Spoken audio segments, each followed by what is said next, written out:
कि दरअसल इजराइल क्या है। इजराइल फिलिस्तीनियों को मारकर उनकी कब्र पर बसाया गया एक देश है।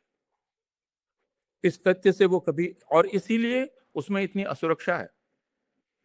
एक तरह का शेक्सपियरियन दुस्वप्न उसको हमेशा घेरे रहता है, क्योंकि उसने उस घर के लोगों की हत्या करके उस घर पर कब्जा किया है। जो देश नाज़ी जर्मनी या फाशिज्म का शिकार था, वो खुद उसी का शिकारी बन गया, जो उनका एक मूल आर्गुमेंट है। और किस तरह से उसके साथ जुड़ने वाला, और उसमें तो मतलब जब हम देख रहे हैं, जब से गजा में ये हुआ है तो करीब 75,000 से ज्यादा लोग मारे गए हैं, 25,000 से ज्यादा बच्चे हैं, और 1200 या 1300 जो है ऐसे बच्चे हैं जो 1 साल से नीचे के। हॉलोकॉस्ट का तर्क है कि हम हॉलोकॉस्ट के संतान हैं, और शिकार हैं, विक्टिम हैं बेसिकली। हाँ, और उसके संतान है और उसके विक्टिम है, दोनों ही हैं।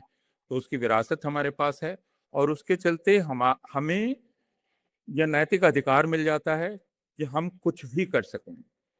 इसलिए आरएसएस का आदर्श पुरुष हिटलर था, जो यहूदियों का संहार कर रहा। लेकिन अब वही सिद्धांत इजराइल का है, इसलिए आरएसएस का आदर्श कौन है? इजराइल। और आरएसएस यह भी देखता है कि अरे, इजराइल तो मुसलमानों को मार रहा है, और हम उस प्रकार नहीं मार पा रहे हैं। इच्छा वही है।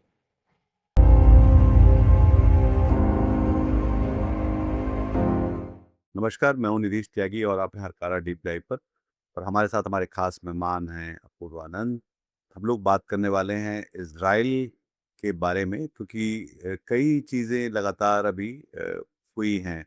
एक, भारत का नाम लिया गया है कि वो इजराइल के साथ इस तरह से जुड़ा है कि जो गजा और फिलिस्तीनियों पर जो अत्याचार हो रहा है उसमें भारत भी शामिल है। दूसरा, अ, ईरान पर जो जंग छिड़ी है अमेरिका के साथ, उसमें इजराइल शामिल है, और इजराइल को पहली बार जो है 70% अमरीकी अब जो है उसके विरोध में खड़े हुए हैं अमेरिका में। अ, और तीसरा, एक दिलचस्प किताब आई है जो इजराइल के बारे में, जो कि उनके ही पुराने एक फौजी ने लिखी है। और उसमें उन्होंने क्रिटिक किया है कि किस तरह से एक इजराइल ने अपना प्लॉट खो दिया है, और वो कैसे एक बहुत ही विनाशकारी देश में बदलता चला जा रहा है। तो अपूर्व, आपका स्वागत है इस बात पे। और हमने इस पॉडकास्ट के बारे में बात की थी जो न्यूयॉर्कर में डेविड रमनिक ने किया था इनके साथ में। तो उसके बारे में मैं पहले आपके विचार जान लूं, फिर उसके बाद हम और डिटेल्स में बात करते हैं इसके बारे में। जी, आप जिस पॉडकास्ट की बात कर रहे हैं वो वार्ता से कोई एक बातचीत है, और वह उनकी किताब के प्रकाशन के बाद है कि what went wrong with Israel, जी। और वेयर इजराइल वेंट रॉन्ग, क्या गलत हो गया, ये जानना चाह रहे हैं। और ये एक ऐसे व्यक्ति हैं, जैसा आपने बतलाया, कि वे फौजी रह चुके थे इजराइल में, और उसके बाद जो इजराइल से बाहर निकले, यूरोप के विश्वविद्यालयों में पढ़ने गए, शोध करने गए, और फिर अमेरिका के विश्वविद्यालय में, फिर यूरोप के विश्वविद्यालय में, और वापस अमेरिका में ब्राउन यूनिवर्सिटी में अगले पढ़ाते हैं। कई वर्षों से पढ़ा रहे हैं। तो वो अमेरिकी नागरिक हैं, यहूदी हैं, यह कहने की आवश्यकता नहीं। और उन्होंने खुद यह बात स्वीकार की। और अगर हम क्रमवार बहुत संक्षेप में उनकी बात रखना चाहें, तो वो ये कि वो खुद एक ज़यानवादी थे, ज़ायनिस्ट थे, और वो इज़राइल का जो मिशन था उसमें विश्वास रखते थे, जैसे इज़राइल के ज़्यादातर लोग रखते हैं। और उन्होंने कभी इज़राइल के अस्तित्व के बारे में सोचा नहीं कि इसका होना किसी दूसरे के ना होने से कैसे जुड़ा हुआ है। इस पर उन्होंने कभी नहीं सोचा। उन्होंने कहा, वो उस पॉडकास्ट में कहते हैं कि मेरे लिए इज़राइली होना एक सेल्फ एविडेंट फैक्ट था। तो उसके लिए मुझे बाहर से कुछ भी करने की, कोई वैधता लेने की आवश्यकता नहीं थी। लेकिन क्रम वे आईडीएफ के भी सदस्य थे, और उन्हें ऐसा लगता था कि इज़राइल को अपनी रक्षा करने का अधिकार है। लेकिन क्रमशः जब उन्होंने यह देखा कि इज़राइली सेना, आईडीएफ, फिलिस्तीनियों के साथ किस प्रकार का बर्ताव कर रही है, और वह बर्ताव लगभग वैसा ही है जैसा जर्मन जर्मन लोगों ने यहूदियों के साथ किया था, और यह उन्होंने अपने सेना अधिकारी को यह बात लिखी एक बहुत ही क्षोभ में। और उसके बाद उनके पास जो जवाब आया वो एक वाक्य का जवाब था कि तुम्हारी मजाल कैसे हुई ये तुलना करने की, जर्मन इससे हमारी तुलना करने की तुम्हारी मजाल कैसे हुई। तो जो तर्क इज़राइल का है वो हॉलोकॉस्ट का तर्क है कि हम हॉलोकॉस्ट के संतान हैं और शिकार हैं, विक्टिम हैं, बेसिकली हाँ, और विक्टिम। उसके संतान हैं और उसके विक्टिम हैं, दोनों ही हैं। तो उसकी विरासत हमारे पास है और उसके चलते हमें यह नैतिक अधिकार मिल जाता है कि हम कुछ भी कर सकें। और बाटों ने इसकी आलोचना की। उन्होंने कहा ये आप नहीं कर सकते, या आप एक तरह से वही कर रहे हैं जो जर्मनों ने किया यहूदियों के साथ, वही चीज़ आप फ़िलिस्तीनियों के साथ कर रहे हैं। और फिर उन्होंने अपने इतिहास पर सोचना शुरू किया। और जिस तथ्य पर ये पहले नहीं सोचते थे, जिसको इज़राइल के बहुत सारे चिंतकों ने बतलाया है, जैसे गिdeon लेवी, अमीराहाज, एयान पापे, ऐसे जो बुद्धिजीवी इतिहासकार और बाकी लोग हैं, वो बतलाते हैं कि दरअसल इज़राइल के लोगों से अगर आप बात करें, तो उसकी 2-3 पीढ़ियों को पता नहीं है कि नकबा क्या था।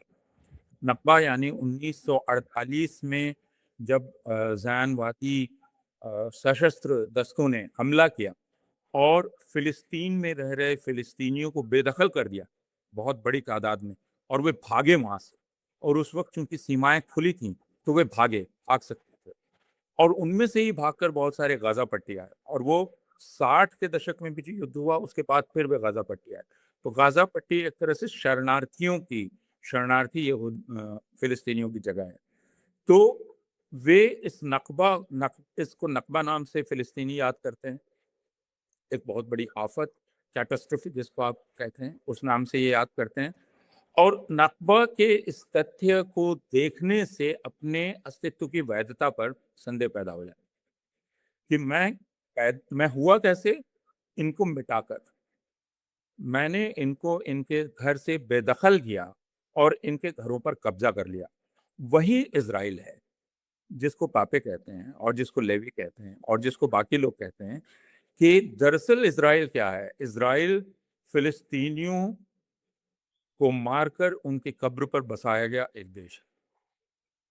इस तथ्य से वो कभी, और इसीलिए उसमें इतनी असुरक्षा है। मन एक एक तरह का शेक्सपियरियन दुःस्वप्न उसको हमेशा घेरे रहता है, क्योंकि उसने उस घर के लोगों की हत्या करके उस घर पर कब्ज़ा किया है। तो उनकी आत्माएँ मंडराती रहती हैं, और वो सिर्फ़ आत्माएँ नहीं हैं, वो जीवित लोग भी हैं, जो उसके चारों तरफ हैं। तो यह इस किताब में है कि इज़राइल का जो पूरा एक अस्तित्व तर्क था, वह अस्तित्व तर्क ही अब गलत साबित हो गया है। लेकिन उस किताब में और भी बातें हैं, जैसे ज़ायनिस्ट की दुविधा, क्योंकि वो ज़ायनिस्ट प्रोजेक्ट को ठीक मानते हैं। ज़ायनिस्ट प्रोजेक्ट सोशलिस्ट प्रोजेक्ट भी है, एगालिटेरियन प्रोजेक्ट भी है, इसलिए वो कम्यून बनाता है, इसलिए वो किबुत्ज़ बनाता है, और इसको वो कहते हैं कि आदर्शवादी जीवन है। लेकिन वे ये भूल जाते हैं कि ज़ायनिज़्म में आखिरकार एक दूसरे की ज़मीन पर कब्ज़ा करके अपने इस स्वप्न लोक को बसाने की कोशिश है। तो ये उमर बार्थोव की जो किताब में जो जो ये जो बात है, थोड़ा-सा और बात करना चाहिए हमको कि कैसे जो देश नाज़ी जर्मनी या फ़ाशिज़्म का शिकार था, वो खुद उसी का शिकारी बन गया, जो उनका एक मूल आर्गुमेंट है। और किस तरह से उसके साथ जुड़ने वाला, और उसमें तो मतलब जब जब हम देख रहे हैं, जब से गज़ा में ये हुआ है, तो करीब 75,000 से ज़्यादा लोग मारे गए हैं, 25,000 से ज़्यादा बच्चे हैं, और 1200 या 1300 जो हैं ऐसे बच्चे हैं जो 1 साल से नीचे के। तो और इसलिए बीबी नेतन्याहू और इज़राइल को एक तरह से युद्ध अपराधी भी माना जा रहा है। तो और ये इसका जस्टिफ़िकेशन उनके हिसाब से ये है कि क्योंकि 7 अ, अक्टूबर। 7 अक्टूबर, और क्योंकि हमास जिन्होंने हमला किया था इज़राइल पे, तो वो अ, उन बच्चों और औरतों के पीछे छिपे हुए हैं, इसलिए उनका मारना जो है गलत नहीं है। और साथ ही ये भी इसमें बताते हैं कि ये हमास के पीछे भी दरअसल इज़राइल सरकार ही एक तरह से शामिल थी, जो उनको शुरू में जो शहद दी पीएलए के खिलाफ। तो ये लंबी कहानी है। बहुत संक्षेप में अगर इसको करें, क्योंकि आपने बातों की किताब का ज़िक्र किया, तो यूरोप में पश्चिमी देशों में एक यहूदी विरोध बहुत पहले से है। वह पूर्वग्रह यहूदियों के खिलाफ आपको साहित्य में भी दिखलाई पड़ेगा, कला में भी दिखलाई पड़ेगा। लेकिन हिटलर के और ये यहूदी विरोध आपको रूस में भी दिखलाई पड़ता है, बाकी जगहों पर भी दिखलाई पड़ता है। इसलिए रूस में ज़ायनिस्ट काफ़ी अच्छी खासी संख्या में थे और वहाँ से निकल कर वे इज़राइल आए। अब उनका यह विश्वास है कि उनकी पवित्र किताब तौरात, उन्हें यह बताया गया है कि यह उनकी प्रॉमिस्ड लैंड है। और 20वीं शताब्दी के आरंभिक दशकों में जब ब्रिटेन के पास इतनी ताकत थी, तो उन्होंने मिलकर एक मैंडेट जारी किया और उस मैंडेट में ज़ायनवादियों को उन्होंने आश्वासन दिया कि हम इस जगह पर इज़राइल। अब ये देखिए, ये फैसला कौन कर रहा है? ये ब्रिटेन कर रहा है। किसको वो कह रहा है? वो यूरोप में रहने वाले ज़ायनवादियों को कह रहा है। क्या कह रहा है? कहाँ बनाएँगे? ज़मीन किसी और की है। वहाँ सैकड़ों सालों से कोई और लोग रह रहे हैं। फैसला कोई और कर रहा है। जब इनको यूरोप से भगाया गया, यूरोप में जगह नहीं, जिन लोगों ने जगह देना शरण देनी थी, जगह शरण नहीं दी, बल्कि उनको रवाना कर दिया फ़लस्तीन की तरफ। और ये ज़ायनवादी पहुँचे और इन्होंने हमला किया और बेदखल किया वहाँ सैकड़ों सालों से पुश्तों से रह रहे फ़िलिस्तीनियों को और इज़राइल बसाया। और वह कत्लेआम, वह नक्बा कभी खत्म नहीं हुआ। तो वह लगातार, क्योंकि उनको बस ज़मीन बहाते जानी है इज़राइल की ज़मीन और बृहत्तर इज़राइल बनी, तो वो कभी खत्म। अब वो वेस्ट पश्चिमी तट, अब पश्चिमी तट में आप देख रहे हैं कि वो सेटलर्स जाकर हमला कर रहे हैं और बेदखल कर रहे हैं वहाँ रहने वालों को। अब सिर्फ एक कल्पना कीजिए, आप सोए में अगर अचानक कोई खटखटाता है अपना दरवाज़ा, आप खोलते हैं और वो कहता है कि 3000 साल पहले ये मेरी ज़मीन थी और मुझे कहा गया है ये मेरा घर है, आप यहाँ से निकल जाइए। ये घर आपकी नानी ने बनाया था, उनकी नानी इसमें रहती थी या जो भी हो, और अचानक आपको ये कहा जाता है कि यह 3000 साल पुराने वादा था और आप यहाँ से निकल जाइए। इसको इतना स्वाभाविक माना जाता है। तो आपने ये प्रश्न किया कि वे लोग जो हॉलोकॉस्ट के शिकार थे, उन्होंने ऐसा कैसे किया? मैं इससे थोड़ा अलग मत रखता हूँ। मेरा ये कहना है कि हॉलोकॉस्ट एक बहाना है। ये जो पूरी पीढ़ियाँ ये हॉलोकॉस्ट के शिकार लोगों की नहीं है, बल्कि एक और भी जो हॉलोकॉस्ट के अध्येता हैं और जो ज़ायनवाद के अध्येता हैं, उनका कहना है कि ज़ायनिस्ट को बहुत समस्या नहीं कि हिटलर से, क्योंकि इसलिए ज़ायनिस्ट हिटलर से लड़े नहीं। आप अगर इतिहास देखें, जो रेज़िस्ट कर रहे थे वो ज़ायनिस्ट नहीं थे, क्योंकि वो एक अलग प्रोजेक्ट में लगे हुए थे। और आप एक समानांतर देख सकते हैं कि जैसे सावरकर अंग्रेज़ों से नहीं लड़ रहा था, या हिंदू महासभा या आरएसएस अंग्रेज़ों से नहीं लड़ रहा था, क्योंकि वो उनका एक अलग प्रोजेक्ट था हिंदू राष्ट्र बनाने का प्रोजेक्ट। तो उसी तरह ज़ायनवादियों का अलग प्रोजेक्ट, इज़राइल बनाने का प्रोजेक्ट, और उनको कोई लेना-देना नहीं। अगर जर्मनी में यहूदी मारे जाएँ, इससे उनका कोई लेना-देना।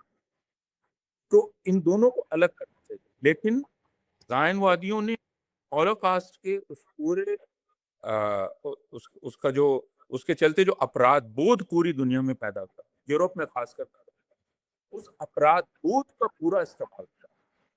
क्योंकि उन्होंने कहा कि अब तुम मेरे मेरे ऊपर कोई आरोप नहीं लगा सकते।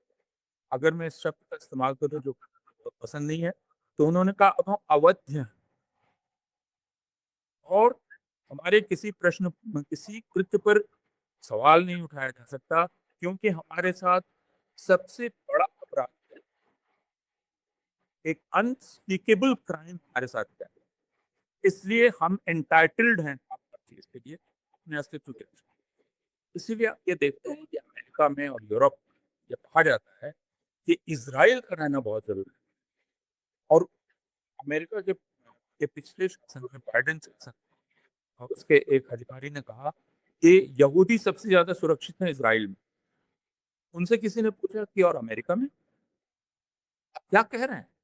आप ये कह रहे हैं कि इज़राइल का रहना इसलिए ज़रूरी है कि यहूदी सुरक्षित रह सकें। प्रकारांतर से आप ये कह रहे हैं कि अमेरिका में नहीं रहें, यूरोप में नहीं रहें। उसपे एक देश यहूदियों का होना ज़रूरी है, जहाँ वो पूर्णतः सुरक्षित रह सका। तो यह एक उनके ने जो हॉलोकॉस्ट डे पुलिस या हॉलोकॉस्ट की आड़ लेकर इज़राइल को चलाने की बात है, उसको समझ लेने की ज़रूरत है कि उसका इस्तेमाल कैसे किया जा रहा है। लगातार उसका इस्तेमाल कैसे किया जा रहा है, उसका अपराधीकरण कैसे किया जा तो इस युद्ध अपराध की उसमें जब हम देखते हैं तो लगती है जब से गजा वाली कार्रवाई शुरू की है उसके बाद से लगातार युद्ध अपराध के आरोप इजराइल पर और बीबी नेतन्याहू पर लगते रहे हैं।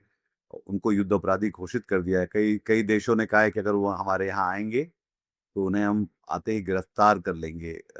तो ये इस रोशनी में हम लोग जो अब जो बात यहाँ पे जो भारत का जो एंगल है वो ये है कि हम और खास तौर पर भारत की जो राष्ट्र जो दक्षिणपंथी जो ताकतें रही हैं या पार्टियां रही हैं, दल रहे हैं, वो किस तरह से पहले वो उनकी शुरुआत ही एक ऑब्सेशन से हुई थी जो अ, फाशिज्म के साथ थी। शुरुआत में जहाँ जहाँ से उनकी शुरुआत होती, जिससे उन्होंने प्रेरणा ली, जिससे उन्होंने अपने गणवेश बनाए, अपनी और दूसरा अब वो इज़राइल के साथ दिखलाई पड़ते हैं। तो ये भी एक परिवर्तन है जो जिसको लेकर हम लोगों ने बात की थी, इस बारे में आपके विचार जानना चाह रहा था। रहा। हाँ, क्योंकि पिछला उत्तर काफ़ी लंबा हो गया था। तो गाज़ा पट्टी पर जो 3.5 साल पहले से हमला शुरू हुआ है, 7 अक्टूबर के बाद से, और लोगों ने कहा कि 7 अक्टूबर को मानवता के विरुद्ध एक अपराध हुआ, वॉर क्राइम हुआ जो हमास ने किया।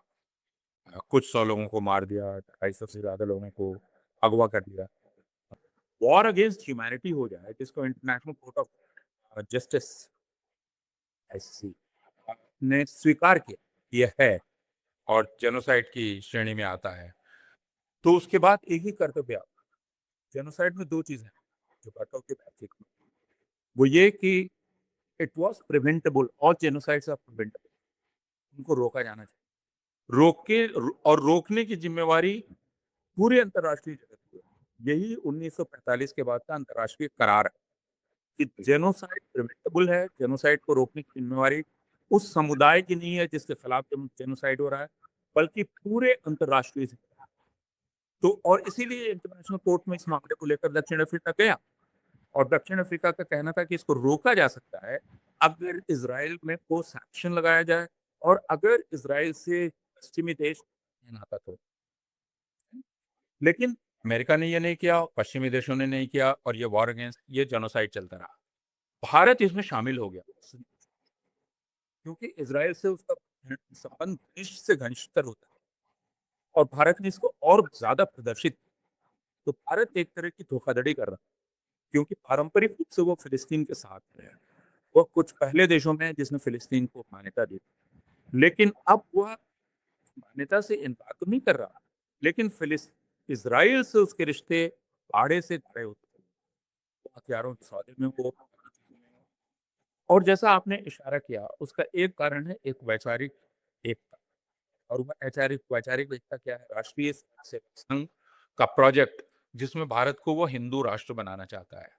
तो उसके दिमाग में भारत क्या है? भारत हिंदुओं का देश है, या भारत पर पहला अधिकार हिंदुओं का है।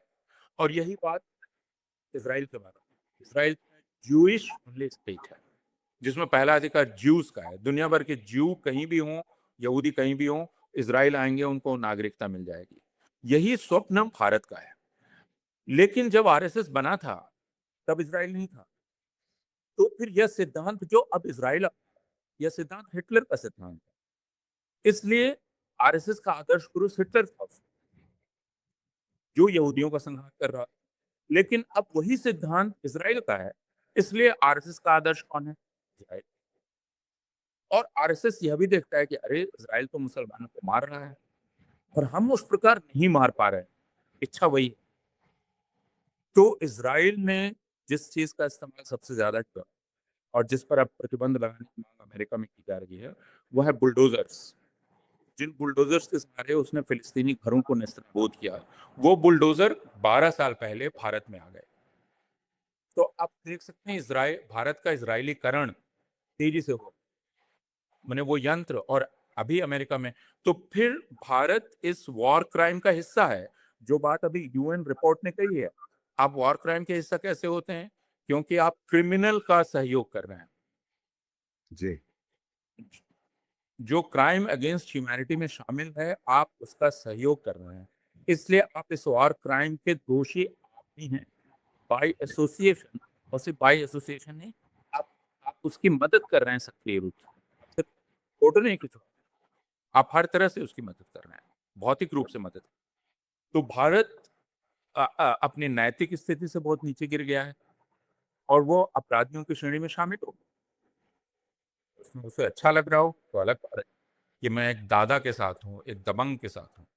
तो पहले वो एक दादा ट्रंप के साथ खड़ा हुआ, दादा नेतन्याहू के साथ खड़ा है, हर दबंग के साथ खड़ा है। हाँ, जिसकी धौंस और दादागिरी हो, वो जो चाहे वो पहले वो दादा और धौंस धमक जो है हिटलर में देख रहे थे, और अब शायद बीबी नेतन्याहू में देखते हैं कि अच्छा, उसमें एक और भी चीज है कि वो किस तरह से एक जो मैनिपुलेशन वाली जो बात है ना, कि दरअसल इसराइल की अपनी शक्तियां से ज्यादा तो उसको अमेरिका का, उसको जिसको कहते हैं ना कि पावर्ड बाय अमेरिका। यूएस, हाँ, तो वो भी अब बदलता हुआ दिखलाई पड़ रहा है, क्योंकि उसकी जो उसका समर्थन जो है वो ज्यादा सर्वेज में अब वो कम होता दिखलाई पड़ रहा है इसराइल को लेके। पहले वो एक स्थायी और पूरा समर्थन था अमेरिका का।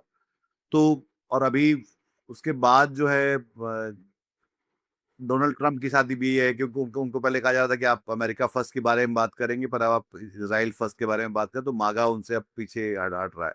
तो एक थिएटर जो है अमेरिका में भी चल रहा है इसको लेकर। पर इस बात पर भी कि ये जुगाड़ जमा लेना का जो विश्वास होता है, शायद ये भी एक फैक्टर है, और जो कि बहुत एक तरह की हीन भावना से आता है। हाँ, बिल्कुल। क्योंकि आरएसएस में ये हीन भावना है, गहरी हीन भावना है। और इस हीन भावना और हीनता बोध और श्रेष्ठता बोध दोनों एक ही सिक्के के दो पहलू हैं, जिसमें आप बार-बार ये दावा करते हैं कि मैं श्रेष्ठ हूँ और बाकी कोई मान नहीं रहा है कि आप श्रेष्ठ हैं। और चूँकि जो कोई नहीं मान रहा है, तो आप अपने कमज़ोर को पीट कर ये साबित कर रहे हैं कि मैं श्रेष्ठ हूँ। तो यह हीनताबोध राष्ट्रीय स्वयंसेवक संघ का है। और इसलिए राष्ट्रीय स्वयंसेवक संघ की जो सरकार है, का पार्टी, उसकी राजनीतिक शाखा भारतीय जनता पार्टी की सरकार, आप उसका हिंसाबोध श्रेष्ठताबोध दोनों देख सकते हैं कि जब ट्रंप उसको लगातार धुरकी दे या कुछ और करे, तो वो बिल्कुल चुपचाप बैठा हुआ है, दुम दबाकर। भैया भारत के जो परराष्ट्र मंत्री हैं, अंतर्राष्ट्रीय मामलों के मंत्री जयशंकर, वे जयशंकर जब चीन के बारे में उनसे पूछा गया तो उन्होंने बड़ा सरल सा तर्क दिया, जो सड़क का तर्क, कि भाई वो इतनी बड़ी अर्थव्यवस्था है, हम उससे कैसे टकरा सकते हैं? आप देख रहे हैं, ये फिर वही है, ताकतवर से नहीं टकराना है, अपने से कमज़ोर को पीटना है। इस बात पर भी चुनौती ठीक से भारत ने नहीं दी कि जब डोनाल्ड ट्रंप ने कहा कि ये युद्ध उन्होंने रुकवाया दो परमाणु शक्तियों को जो है, उन्होंने करीब करीब 100 बार ये बात कही, और हमने अपने सिर्फ विदेश मंत्रालय के जो प्रवक्ता। जनसंपर्क लिखते हैं, उनसे हमने स्पोक्स पर्सन प्रवक्ता से कहलवाया। अ, हमारे देश से तब भी किसी ने कुछ नहीं कहा जब डोनाल्ड ट्रंप ने कहा कि मैं नरेंद्र मोदी का पॉलिटिकल करियर डिस्ट्रॉय कर सकता हूं। तो वो वो उसी वजह से है, ये बहुत साधारण सा मनोविज्ञान, कि अगर दादा कुछ बोल रहा है, मत बोलो। किसी तरह उसके करीब हो जाने की कोशिश करो। तो इतनी लानत-मलामत के बाद भी नरेंद्र मोदी ने ट्वीट किया, माय फ्रेंड डोनाल्ड ट्रम्प। तो या फिर चीन के आगे चुपचाप कि बड़ी अर्थव्यवस्था से टकरा सकते हैं। लेकिन पाकिस्तान कमज़ोर है, तो हम उस पर हमला कर सकते हैं। और अब ये दिखलाई पड़ रहा है कि पाकिस्तान भी कमज़ोर नहीं है, पाकिस्तान मध्यस्थता करा रहा है, तो फिर हम ईर्ष्या में जले जा रहे हैं। हम ये कह रहे हैं कि पाकिस्तान मध्यस्थता करा रहा है बिना इजराइल से बात किए हुए। हाँ, बिना इज़राइल ये से बात। ये बहुत बहुत महत्वपूर्ण बात है कि उसने कहा कि इजराइल से तो हम बात नहीं करेंगे, पर हम मध्यस्थता करा देंगे ईरान और हाँ, अमेरिका और सऊदी वगैरह सबको, तुर्की वगैरह को शामिल करके।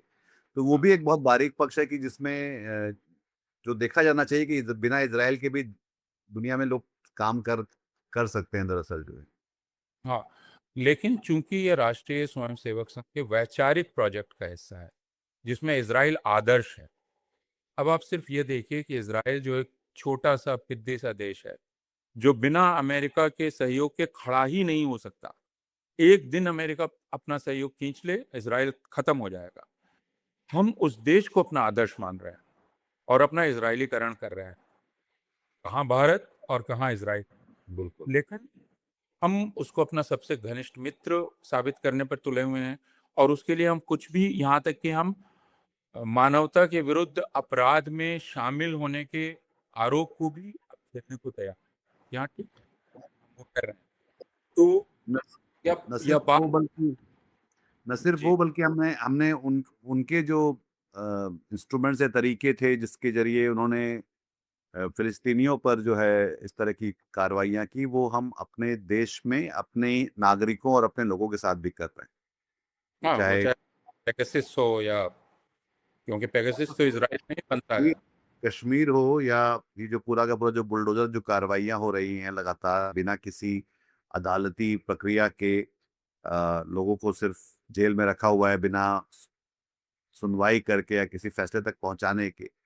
ये सारा कुछ जो है ये ये पहले तो नहीं हो रहा था इस देश में इस तरह से। ये सब इज़राइल से आयातित है, इज़राइल से लिया हुआ है। मैंने आपसे कहा कि अमेरिका में अभी शायद सीनेट में बहस होने वाली है कि उन बुलडोज़र्स के निर्यात पर प्रतिबंध लगाया जाए जिनसे वहाँ घर गिराए जा रहे हैं, सेटलर्स घर गिरा रहे हैं। तो और भारत में जो जेसीबी मशीनें हैं, बुलडोज़र हैं, वो वही हैं, अपनी कंपनियों। तो भारत अनुकरण कर रहा है और वह सिर्फ़ इसलिए कि एक इच्छा है दबी हुई अंदर कि हम मुसलमानों को उस तरह मारें जैसा इज़राइल ढिठाई से मार, और या ढिठाई आप देख लीजिए कि अ, अ, एक सूची जारी करता है चुनाव आयोग बंगाल में कि इतने लोगों को गिरफ्तार कर लो, जिस पर बंगाल हाई कोर्ट को कहना पड़ता है कि ये सूची मनमानी सूची है, इसका कोई इसकी कोई वैधता नहीं हो सकती, क्योंकि आपने इतने लोगों को पोटेंशियल क्रिमिनल कह के उसमें डाल दिया है। तो अब आप वो ढिठाई देख रहे हैं, आप दुष्टता, मोटर बाइक लेके नहीं जा सकते। आप मतलब मोटरबाइक मोटरसाइकिल या या हैं। से आप आपके अपार्टमेंट में आपका कोई गेस्ट नहीं रह सकता। तो यह पूरा इज़राइली तरीका है, जिसमें आपकी ज़िंदगी को वो पूरी तरह से कब्ज़ा कर लेने की कोशिश है। और इज़राइल में वाटो जो कह रहे हैं, वो बहुत ही महत्वपूर्ण है। या जो लेवी कहते हैं, गेरियन लेवी कहते हैं, या मेरा हास कहते हैं, या एलान पापे कहते हैं, या दूसरे यहूदी विद्वान ही कहते हैं। वह यह है कि एक पूरा समाज है, जो बीमार समाज बन गया है, क्योंकि आईडीएफ लगभग हर घर में है। तो अब ये भारतवर्ष में भी हिंदुओं के एक बड़े तबके को देखना पड़ेगा कि क्या आरएसएस हर घर में है?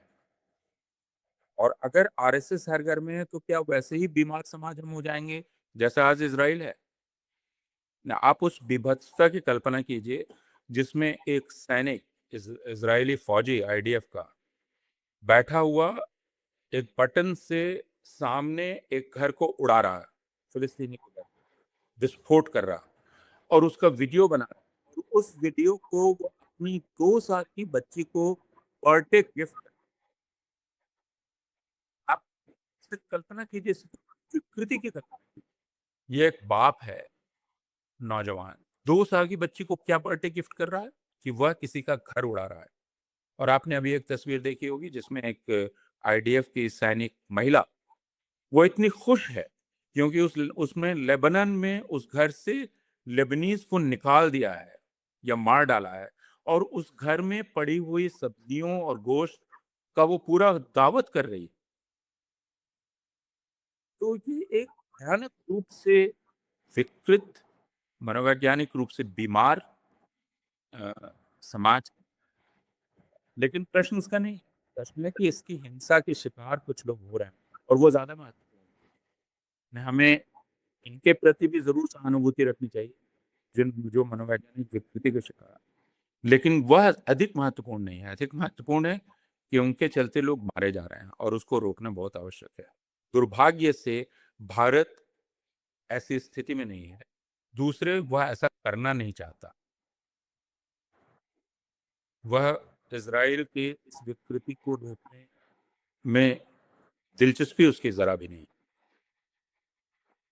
नहीं, पर इसमें साफ-साफ दिखलाई पड़ता है कि वो जो विकृति है, वो एक तरह से वायरल करवाई जा रही है भारत में भी कि जैसे वो वो बच्ची के हाथों बुलडोजर, जो हमने पहले बात की थी जिसके बारे में कि वो एक मुख्यमंत्री के हाथों दिया गया।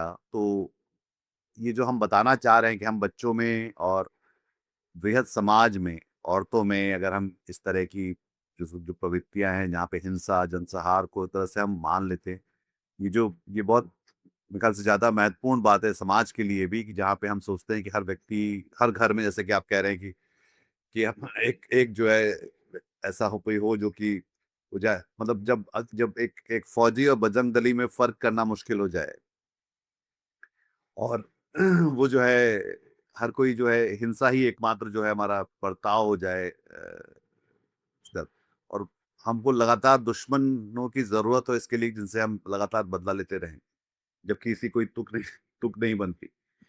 ये शायद ये बातचीत इसलिए भी बहुत महत्वपूर्ण थी, जो कि जब से मैंने वो पॉडकास्ट सुना और फिर हम दोनों ने सुना, फिर इसके बारे में बात करना, क्योंकि ये एक तो जो ये हो रहा है इसको रेखांकित करना, और शायद में इसमें कुछ बदलाव होता हुआ शायद दिखलाई पड़, जिसकी हर उस व्यक्ति को उम्मीद करनी चाहिए जो कि अमन चाहता है, और आराम से इस जगह पे रहना चाहता है, वो लोग इस बारे में बात करें। तो बहुत-बहुत शुक्रिया अपूर्वा इस बातचीत के लिए। शायद हम सब देख सकते हैं कि किस तरह से भारत, और जब हम इस रोशनी में जब देखते हैं, तो कई चीज़ें भारत में जो हो रही हैं वो साफ-साफ दिखलाई भी पड़ती हैं, क्योंकि कई बार लगता है कि हम जब अलग-अलग देख रहे होते हैं तो शायद समझ में आता है कि कुछ अपने आप में हो रहा है। और जब हम देखते हैं कि वहाँ और यहाँ में एक तरह का सिंक है, कि वो एक तरह की कार्रवाइयाँ हो रही हैं, एक तरह के ही दुश्मन बनाए जा रहे हैं, पैदा किए जा रहे हैं, बनाए जा रहे हैं, और उनसे बदले लिए जा रहे हैं। और उसमें जो रूल ऑफ लॉ जो है, जो कायदा और करार, जो न्याय इंसाफ की बात होती है, उसको हमेशा किनारे रख दिया जाता है। तो वो हम अपने आसपास भी होता हुआ देख सकते हैं। अगर आपको ये बातचीत पसंद आई तो उसको अपने हम ख्यालों के साथ साझा करिए। इस कार्यक्रम को लाइक करिए, सब्सक्राइब करिए और शेयर करिए, और अपना ख्याल रखिए। नमस्कार, धन्यवाद अब्बू। आज की ताजा खबर, आज की ताजा खबर, आज की ताजा खबर। आओ काका जी इधर, आओ मामा जी इधर, सुनो दुनिया की खबर।